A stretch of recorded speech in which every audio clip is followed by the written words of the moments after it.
The hotel lobby fell silent the moment it happened. "Take it outside," the manager said coldly. A security guard grabbed the old woman's worn bag and dropped it on the sidewalk like it didn't matter. The glass doors shut behind her. Inside, people looked away. No one spoke. The old woman didn't argue. She didn't beg. She simply stood there, in the heat, watching her bag on the ground. Then, 3 black SUVs turned the corner. They stopped right in front of the hotel. Engines running. Windows dark. The doorman froze. Because he knew what this meant. Someone powerful was about to walk in. And 20 minutes later, everyone in that lobby wished they had said something. Backhand index pointing right, stay till the end. The Elysian Crown Hotel in Lagos wasn't just a hotel. It was a statement. Crystal chandeliers hung like frozen light from the ceiling. Marble floors reflected every step. Soft jazz floated through the air as guests in designer clothes moved without a care. Everything here whispered one thing: luxury. And in the middle of it all stood a woman who didn't seem to belong. She was small, old. Her skin carried the marks of time. Her dress was simple, slightly faded, and in her hands she held a worn leather bag that had clearly seen years of life. People noticed her, but only for a second. Then they looked away. The receptionist kept typing. The concierge turned his back. And the manager. She didn't look away. She stared. Vanessa Cole. Sharp eyes. Perfect posture. Expensive suit. The kind of woman who could measure your worth in a single glance. And she already had. Not a guest. Not a customer. Not someone who belonged in her lobby. Her lips tightened into a polite, but empty smile as she stepped forward. Because to her, this wasn't a tired old woman. This was a problem that needed to be removed. Now let me take you back to 2 hours earlier. The Lagos sun that afternoon wasn't just hot. It was unforgiving. The kind of heat that pressed against your chest. That made every step feel heavier than the last. Mama Adissa was 74 years old. And she had been walking for nearly 40 minutes. Her steps were slow, careful, her knees aching with every movement. But she didn't stop. Not yet. Clutched tightly in her hand was a small paper bag. Inside it, a simple gift. A wooden toy car. Nothing expensive. Nothing fancy. But to her, it meant everything. Because tomorrow, her grandson would turn 5. And Mama Adissa had made a promise to herself. No matter how hard life had been, no matter how little she had, she would always show up for her family, even if it meant walking under a burning sky with tired legs and an empty stomach. She had lived a life built on struggle. Years of selling food by the roadside. Years of raising children alone. Years of choosing dignity, even when life offered none. And today was no different. But now, the heat was catching up. Her breathing slowed. Her vision blurred for a moment. She needed to sit. Just for a few minutes. Just enough to gather strength and keep going. That's when she saw it. The Elysian Crown Hotel. Tall glass doors. Cool air slipping out every time someone walked in. It looked like relief. And for a second, she hesitated.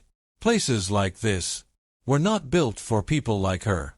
But her legs didn't care about pride anymore. So she stepped inside. The moment the air conditioning touched her skin, she exhaled.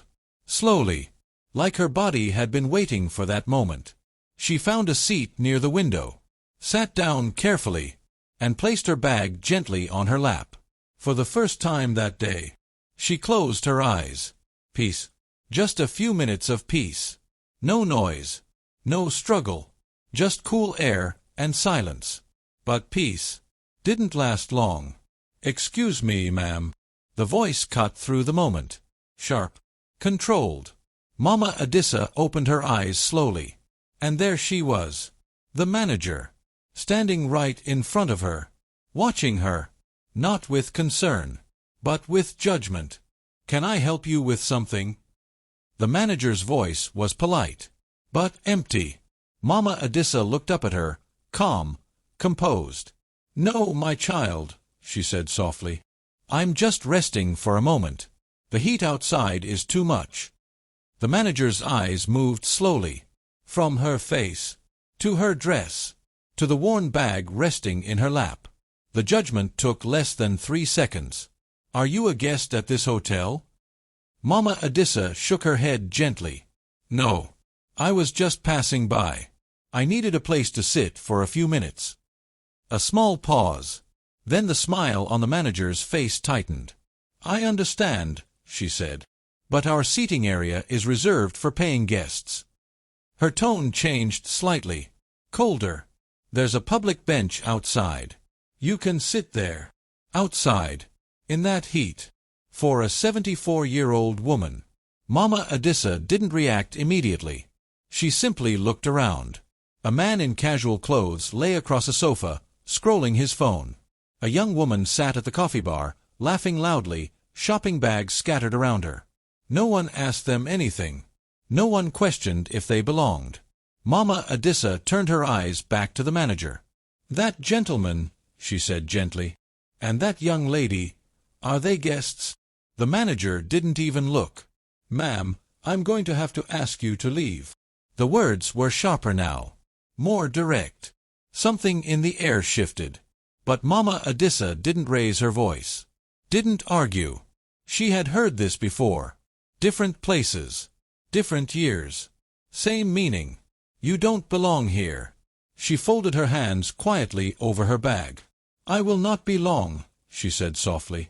"I am just tired." The manager's jaw tightened, because it wasn't about the chair anymore. It was about control, about someone she had already judged, refusing to move. "I don't want to involve security," she said. That was the warning. Across the lobby, someone had been watching everything. A young bellboy, no older than 22, tanned, slim build, tired eyes, but a kind face that hadn't yet learned to look away. He had seen the way the manager looked at her. He had heard the words. And something inside him didn't sit right. Because that woman, she reminded him of his mother. A woman who worked long hours, who came home tired, who deserved respect, even when the world refused to give it. Tund glanced around. No one was stepping in. No one cared. So he moved.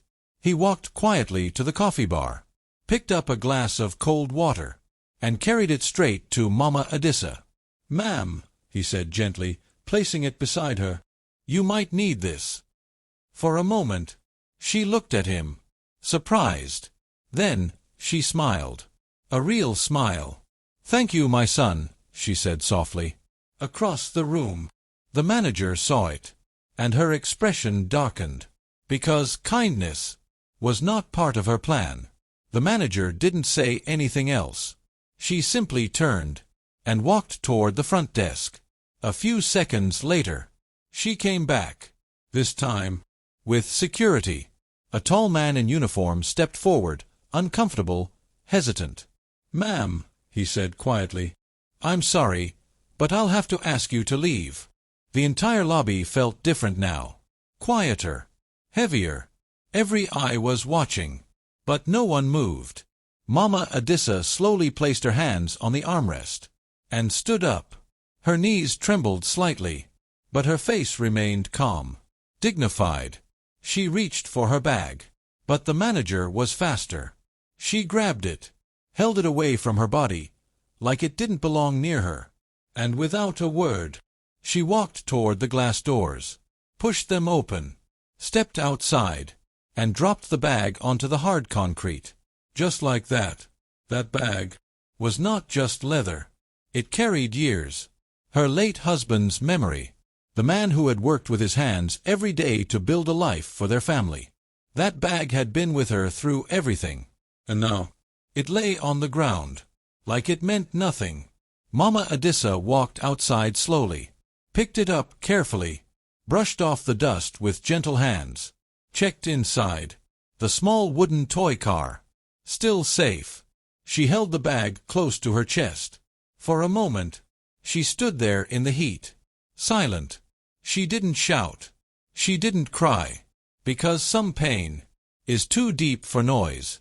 Then she reached into the bag and pulled out a small phone. Old. Simple.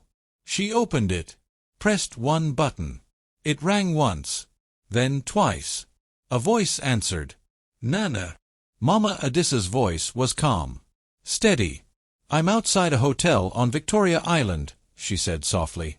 I'm all right, but you should come. A pause. I'm on my way. She nodded slightly. Come when you can. She looked back at the glass doors, at the people inside who had said nothing. Then she sat down quietly on the bench outside. I'll wait. The heat hadn't gone anywhere.